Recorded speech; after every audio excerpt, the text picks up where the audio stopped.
बहुत से इंटरेस्टिंग विषय को हम देखने वाले हैं। Let's welcome brother MD Jagan. Brother Jagan, welcome to the program. धन्यवाद। चैप्टर 1 मतलब फर्स्ट बैट्समैन की तरह पहले चैप्टर के अंदर ओपनर जब आता है तभी एक बहुत हलचल में फैलता है, और दूसरा एक टेक ऑफ अगर अच्छा हो तो लगातार देखने में अच्छा लगता है। इसे आमतौर पर देखना एक बात है, बहुत से विषयों को हम जानते हैं लेकिन बहुत से विषयों का अनजान दृष्टिकोण भी है। अब इस चैप्टर 1 को हम किस तरह हम देखेंगे और इसके अनजान दृष्टिकोण क्या क्या है? देखिए, इसमें हम 2 मुख्य विषयों को ले सकते हैं, 2 ही नहीं 3 विषय भी ले सकते हैं। देखिए क्या है, सबसे पहले यहाँ पर एक छोटा शब्द है लेकिन ये लंबी क्रिया है। क्या है पूछे तो आत्मिक सोच को बढ़ाने वाली क्रिया है, क्योंकि दूसरे वचन में तब परमेश्वर ने यहूदा के राजा यहोयाकीम को परमेश्वर के भवन के सब पात्रों सहित उसके हाथ में कर दिया। उसने उन पात्रों को शिनार देश में अपने देवता के भवन में ले जाकर अपने देवता के भंडार में रखा। अब ये परमेश्वर के पात्र थे, ये महत्वपूर्ण बात है। परमेश्वर एक तरफ मनुष्य को सौंपते हैं और दूसरी तरफ परमेश्वर अपने पात्र देते हैं, यानी अपने भवन के पात्र भी दे देते हैं। 2 विषय आ रहे हैं, बेबीलोन में आ रहे हैं। एक तो आत्मिकता है, दूसरा है सिविल, संसार के काम आ रहे हैं। ये दोनों प्रवेश करते हैं, ये बेबीलोन में प्रवेश करते हैं। लेकिन दानियल को ले जाकर महल में रखा और ये जो पात्र थे उसे भंडार में रखा। दोनों में फर्क है। कोई भी पूछ सकता है पात्र भंडार में रखे तो इसका क्या होगा, यानी इनकी आस्था अलग थी, नबूकदनेस्सर की आस्था अलग थी, यरूशलेम का विश्वास अलग था। तो जो आ रहा है वो भवन में अग्निकुंड बनाते हैं। अग्निकुंड बनाने के बाद पात्रों का क्या करना चाहिए था? वहीं पर उसे फेंक कर जलाना था। जो भी बुरा कर सकते थे वो करना था। कहा जाए तो 5वें अध्याय में बेलशाजर ये काम करता है, लेकिन नबूकदनेस्सर इसे अपने झूठे ईश्वर के सामने रखता है। उसके लिए एक वैल्यू, यानी उसका मूल्य है, उसका एक महत्व है। इन्हीं पात्रों को कोरेश लेकर आता है और वो उन्हें सौंपता है। ये इज़रा में है। तो इन पात्रों का अपना महत्व है। बाइबल में दानियल की किताब में यहाँ पात्रों का एक महत्व है, उस वेसल का। इन्हीं वेसल्स के बारे में परमेश्वर नए नियम में क्या कहते हैं? परमेश्वर की संतान कहते हैं। भारी पात्र और हल्का पात्र इस तरह बताया है। उसमें हम एक बर्तन है, इस तरह से कहाँ है। So we are that vessels, इस तरह हमें देखना है। तो हम कहाँ हैं, किसके हाथ में है, ये महत्वपूर्ण बात है। पहले यरूशलेम में परमेश्वर के भवन में थे, अब नबूकदनेस्सर के झूठे ईश्वर के सामने हैं। उसके बाद बेलशाजर के हाथ में होंगे, फिर कोरेश के हाथ में होंगे। अभी आप देखेंगे तो ये पात्र 3 राजाओं के हाथ में गए, नबूकदनेस्सर के हाथ में, बेलशाजर के हाथ में, कोरेश के हाथ में। इन 3 राजाओं में किसके हाथ में थे उसके अनुसार इसकी महिमा थी।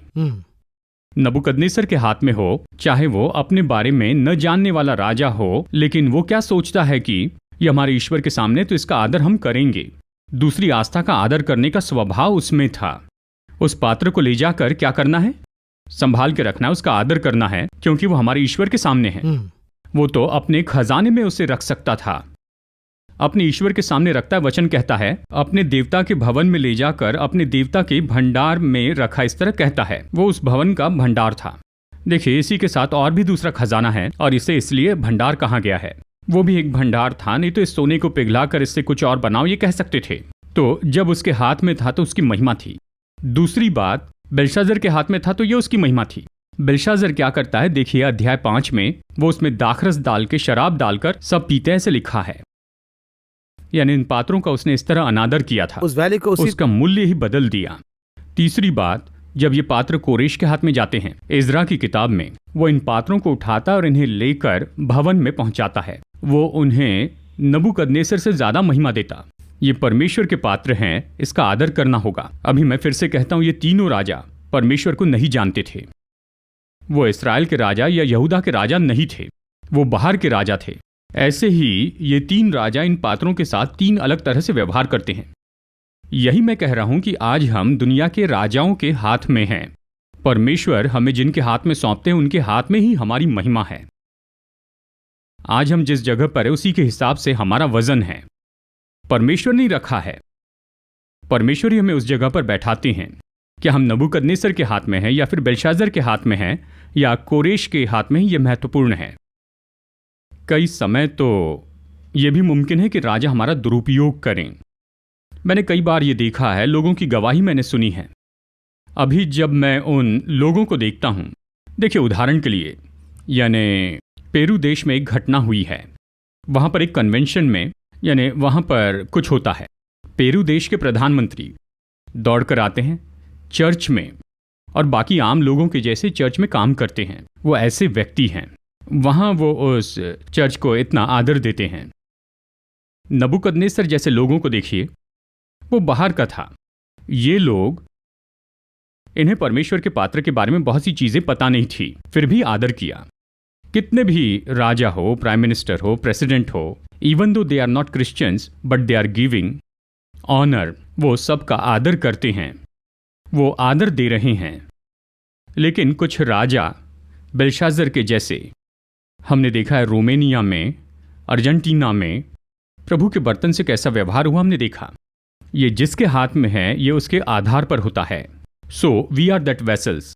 हमें सोचना है परमेश्वर की ओर देखकर सोचना है, हमने परमेश्वर को कहाँ रखा है। अभी इसे ही लीजिए, यही बंदी बनाए गए युवा हैं, नौजवान हैं। एक है दानियल, वो कहाँ पर था देखिए, नबूकदनेस्सर के किंग्स गेट, इस तरह दूसरे अध्याय के अंत में लिखा है, Nebuchadnezzar placed him in king's gate, ऐसा कहा। उसी तरह से ये हनन्याह, मिशेल यानी शद्रक, मेशक, अबेदनगो, इनके बारे में देखा जाए तो उन्हें गवर्नर्स के रूप में नियुक्त किया। उसी समय में मुर्दकई को देखेंगे तो वो राजा के द्वार पर ही बैठा होता था, बाहर था। तीनों भी बंदी बन के आए थे। तीनों को एक समय के बाद परमेश्वर उठाते हैं। हामान के लिए मुर्दकई की जो इज्जत थी, वैसे राजा के मन में मुर्दकई की जो इज्जत थी वो अलग थी।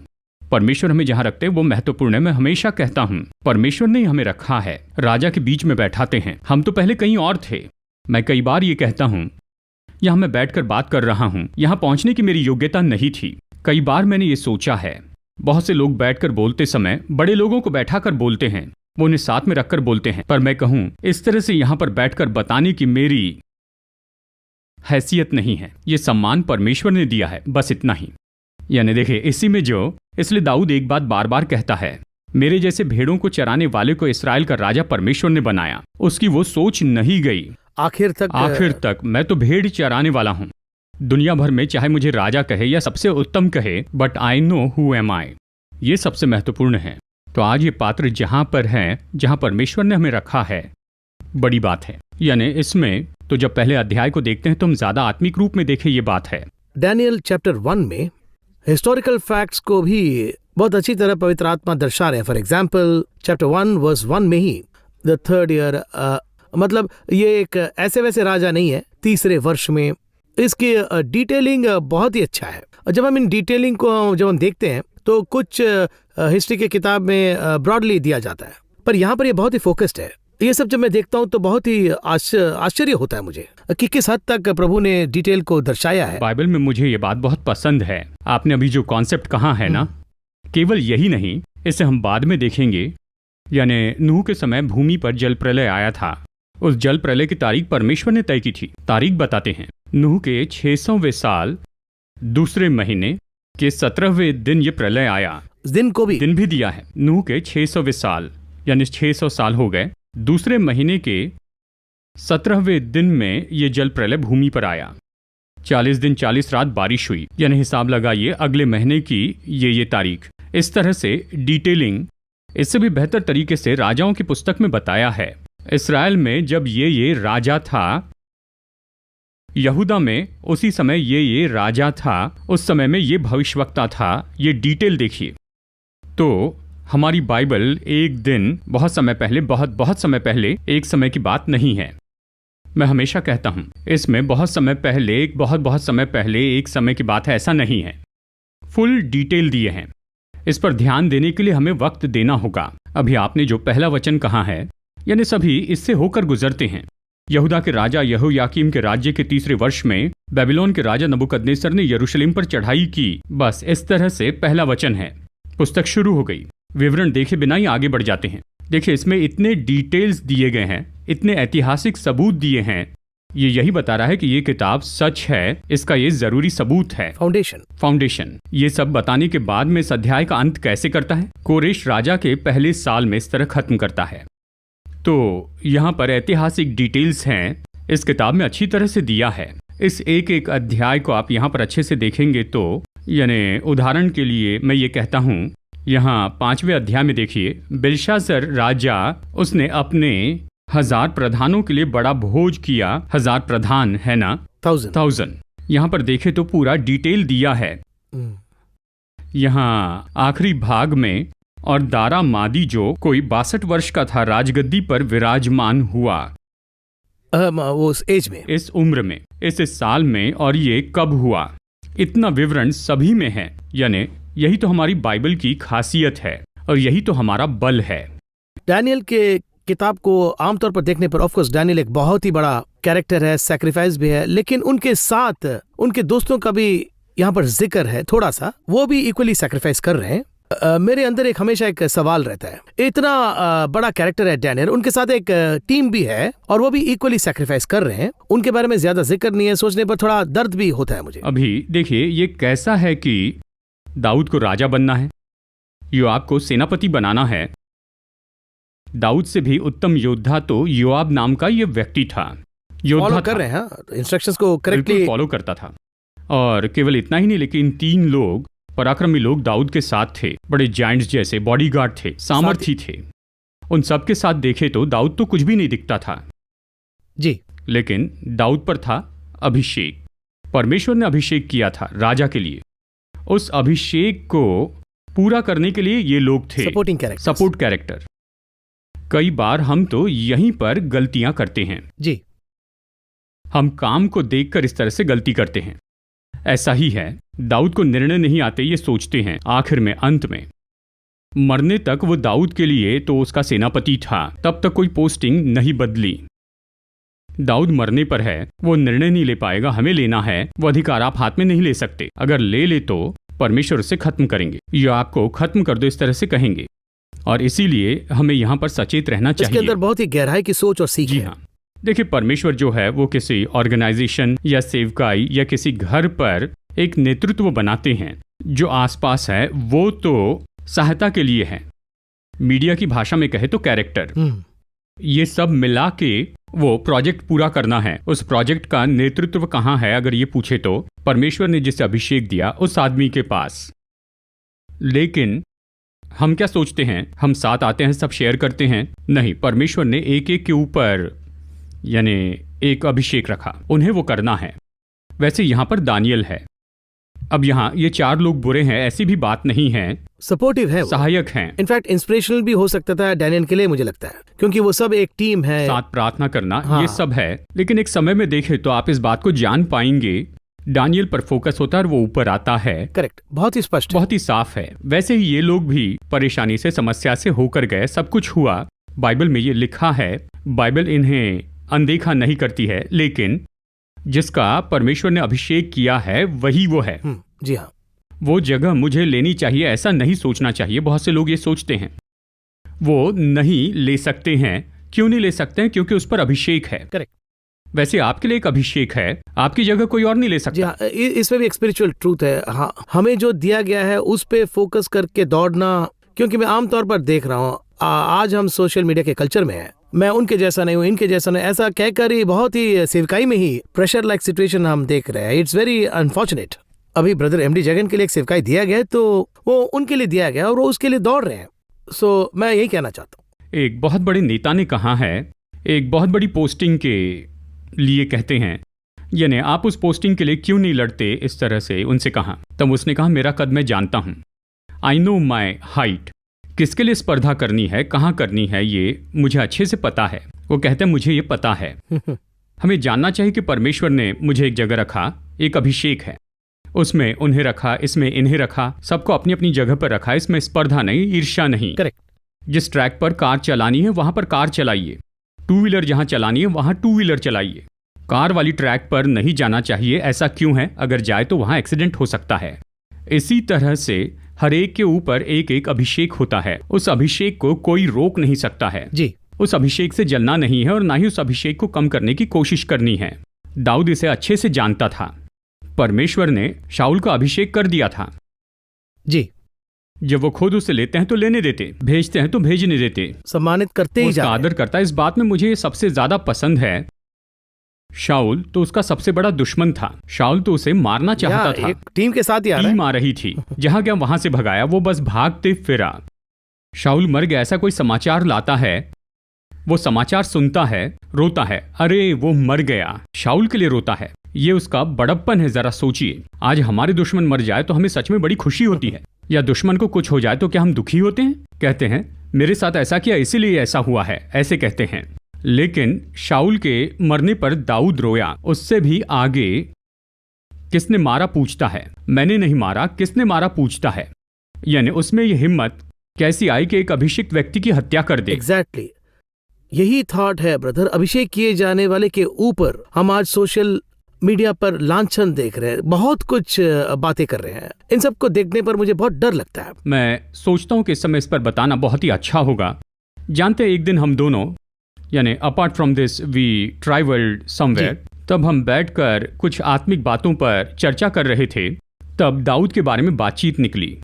जब एक छोटे शब्द को आप बार बार दोहराते हैं या बाइबल में इस तरह से ऐसे कहते हैं, तो अचानक मैंने ये जाना, अरे मुझे तो ये नहीं करना चाहिए। यानी देखिए उसी जगह पर, यानी परमेश्वर से, देखिए मैंने ये देखा है, मैंने अपनी आंखों से देखा है। वही स्वभाव चाहिए आजकल। आजकल हम क्या कर रहे हैं जरा देखिए। मैं दूसरों के बारे में बातें करके, या कहिए उन्होंने किए हुए काम के बारे में बताता, तो मैं अपना ही समय बर्बाद कर रहा हूं। परमेश्वर के बारे में कहते हुए अपने समय का उपयोग करूं, ये मेरा मानना है। करेक्ट। बस यही, इतना ही। आत्मिक रीति से अगर सिद्धांत गलत है तो सिद्धांत बदलना चाहिए।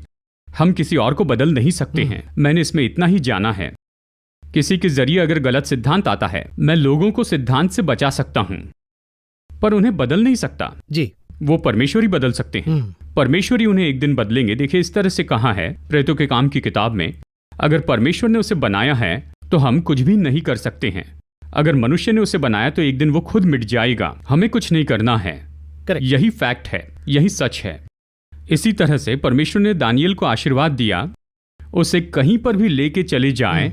मुझे इस बात की बड़ी खुशी है कि नबूकदनेस्सर ने बनाया हुआ हैंगिंग गार्डन अभी नहीं है। नबूकदनेस्सर ने कहा था महाबेबीलोन, वो शहर अभी नहीं है, पर दानियल अभी भी जिंदा है। हम तो दानियल के बारे में कह रहे हैं ना, उनके किए हुए विषयों के बारे में। उसने जो किया वो अभी जिंदा है। दानियल की ये जो भविष्यवाणी है ये जीवन से भरी है। कुछ भविष्यवाणी पूरी हो गई है, हमें उन पर मनन करना चाहिए, पर इसके प्रकाशन का उपयोग करना है। तो परमेश्वर अगर किसी का अभिषेक करते हैं तो कोई कुछ नहीं कर सकता है। वो अभिषेक ही उन्हें उठाएगा, वो अभिषेक ऊपर लाएगा।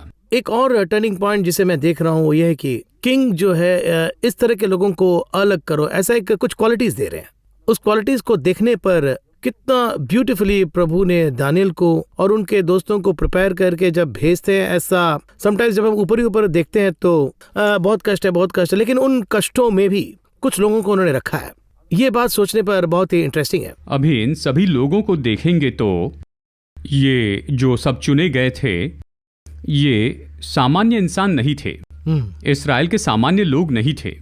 इस्राएल में ये लोग कौन थे? देखिए तीसरा वचन कहता है, इस्राएली राजपुत्रों और प्रतिष्ठित पुरुषों में से ऐसे कई जवानों को ला। इस तरह से यहाँ कहाँ है? वो तो यानी एक तो किंगली परिवार से आए हैं, यानी उस वंश से आए हैं, या फिर ये यहाँ लॉर्ड्स यानी प्रतिष्ठित लोग हैं, उनको लेकर आ कहता है।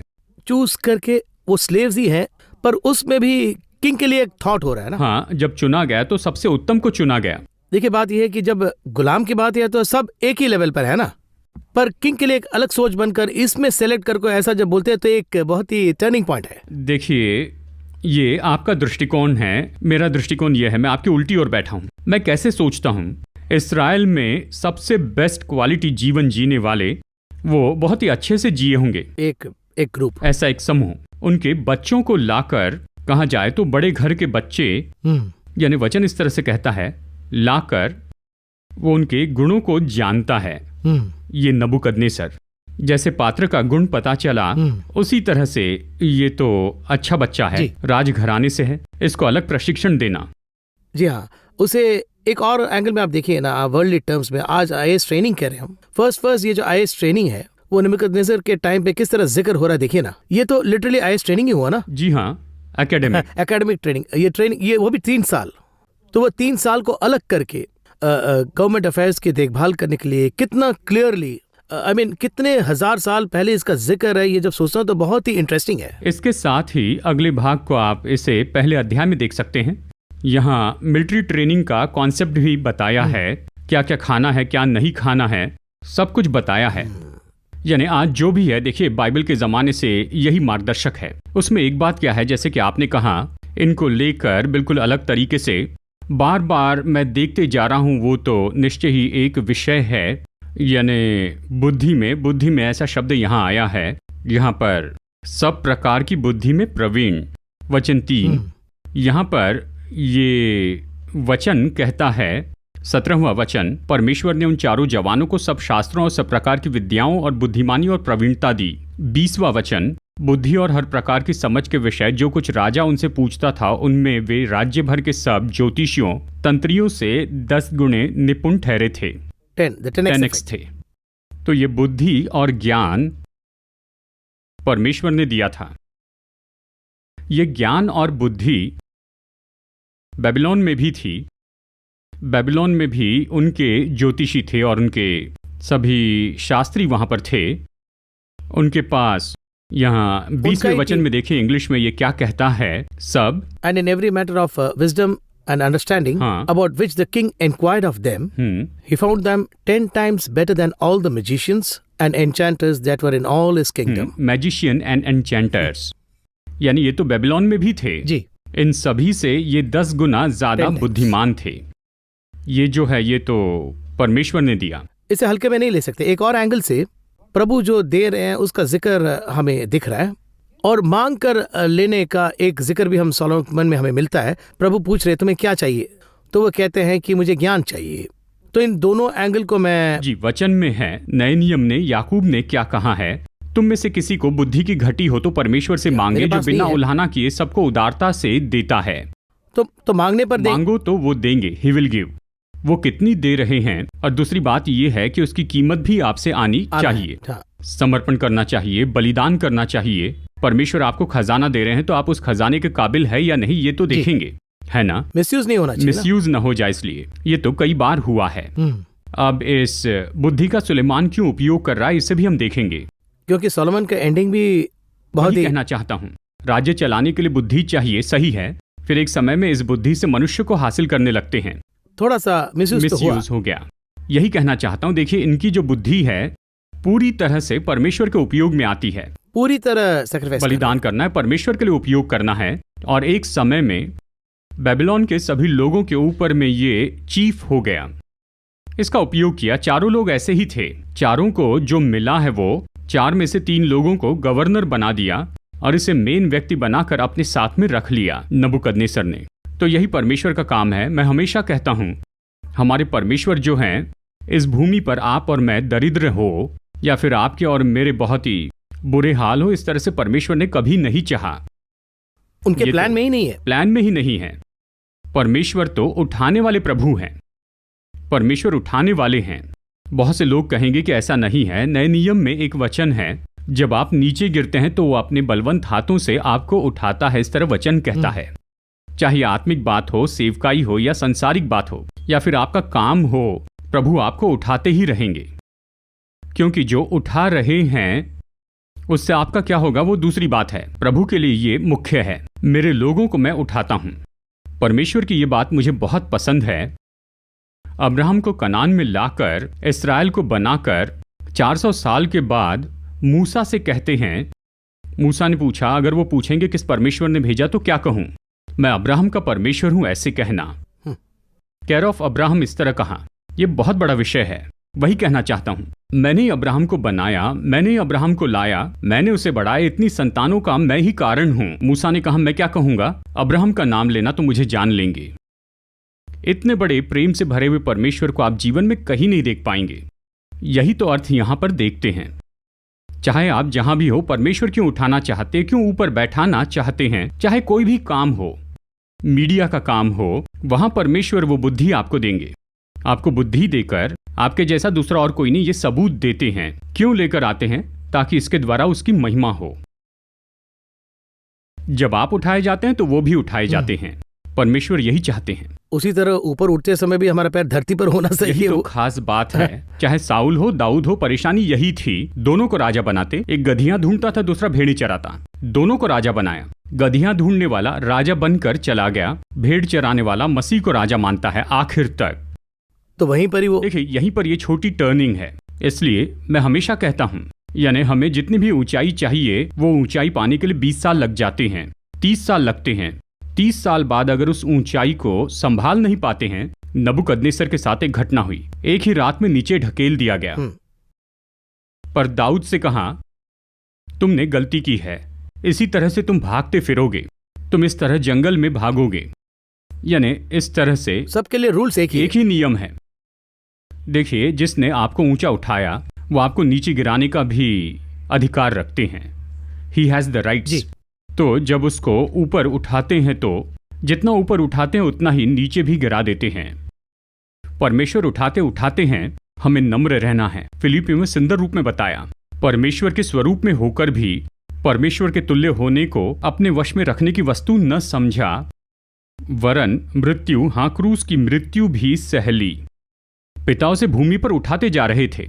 इन्हें देखने वाले सब कह रहे थे, लोगों को देखते हुए आप ऐसी बातें कर रहे हैं कि ये ऐसा है वैसे है, लेकिन ये नम्र होते हैं, दीन होते हैं और क्रूस पर जाते हैं। देखिए, यूहन्ना 13 में बहुत सुंदर रीति से बताया है, पिता सब कुछ उनको देते हैं, ये जानकर पिता प्रभु के साथ क्या करते हैं, सब कुछ दे देते हैं। यीशु को परमेश्वर ने सबसे ऊंचाई पर बैठाया, पिता ने इसे बहुत ऊंचाई पर पहुंचाया, ऊंचाई पर लेकर जाते हैं, सब कुछ दे देते हैं। परमेश्वर ने जितना ऊंचा उठाया उतने ये दीन हुए। ऊंचाई पर जाने का एक फॉर्मूला है। अब जितने दीन होते जाएंगे उतना ऊंचा उठेंगे। आखिर में उठाकर क्या करते हैं, बाजू में बैठा लेते हैं। हमारे परमेश्वर वही है। यहाँ दानियल को परमेश्वर ने राजा के बाजू में बैठा दिया। हाँ, और यही तो फॉर्मूला है। चैप्टर 1 ये एपिसोड खत्म होने जा रहा है। आखिर में इस चैप्टर 1 में हम बहुत सारे टेकअवेज देख रहे हैं। डैनियल का फेथफुलनेस देख रहे हैं, सैक्रिफाइस देख रहे हैं, उनकी सच्चाई को हम देख रहे हैं। इनफैक्ट भोजन में ही हम सैक्रिफाइस देख रहे हैं। टोटली प्रभु को सम्मानित करे के विषय में डैनियल कॉम्प्रोमाइज नहीं कर सकते, ऐसा कह के उसे मेन फोकस में रख सकते हैं चैप्टर 1 में, या फिर हमेशा हमारे लिए परमेश्वर ही महत्वपूर्ण है। परमेश्वर को जो चाहिए मुझे चाहिए, उसे जो नहीं चाहिए मुझे नहीं चाहिए। परमेश्वर को नहीं चाहिए पर मुझे चाहिए, तब समस्या आएगी। देखिए, ये जो है इसे हम एक खेल की तरह भी ले सकते हैं।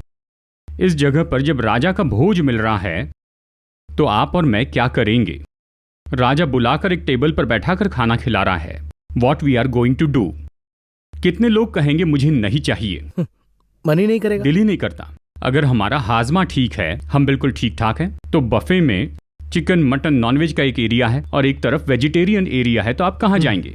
यानी इसी तरह से है, अपने आप ही बस वहां जाकर एक राउंड लगाकर आते हैं ना, देखकर तो आते हैं। इसी तरह से है। दानियल के बारे में सब लोग सोचते हैं ये तो लाइफ लॉन्ग वेजिटेरियन था, वेजिटेरियन खाने पर चेहरा खिला है, वेजिटेरियन खाना अच्छा है, नॉन वेजिटेरियन खाना भी अच्छा है। यहाँ पर ये कॉन्सेप्ट नहीं है। यहाँ पर ये बता रहा है जो परमेश्वर को पसंद नहीं वो मुझे नहीं चाहिए।